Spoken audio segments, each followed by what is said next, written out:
Anger को क्या चीज मात कर सकती है, एंगर किस चीज से एंगर परास्त होता है? You can defeat anger by one quality in you, and that quality is forgiveness.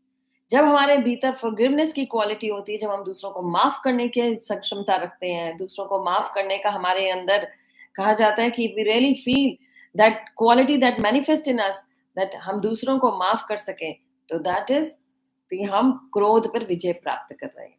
सो क्रोध पर विजय प्राप्त करना इस कहा गया है केवल और केवल फॉरगिवनेस से होता है। इसीलिए कहा है हम जो भी करते हैं इस संसार में, हमारे वो हम जिस भी भाव में रहते हैं वो भाव हमारे भीतर आ जाता है। हम जिस मोड ऑफ मटेरियल नेचर में रहते हैं उस मोड ऑफ मटेरियल नेचर से हम प्रभावित हो जाते हैं। तो हमें क्या करना चाहिए? हमें कौन से गुण में रहना चाहिए? जिस गुण में रहें वही गुण हमें प्रभावित करने वाला है। तो हमें कौन से गुण में रहना है? हमें विशुद्ध सत्वा में रहना है। हमें भगवान से जुड़कर रहना है, क्योंकि जब हम भगवान से जुड़कर रहते हैं तो क्या होता है, हमें वो ही प्रभावित करेंगे।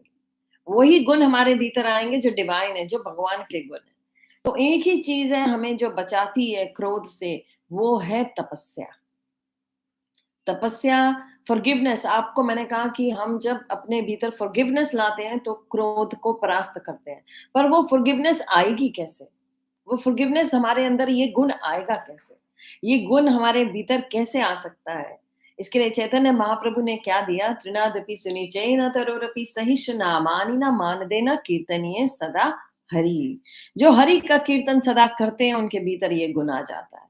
उनके अंदर वो ह्यूमिलिटी आती है कि वो दूसरों को माफ कर सके, दूसरों की सेवा कर सके।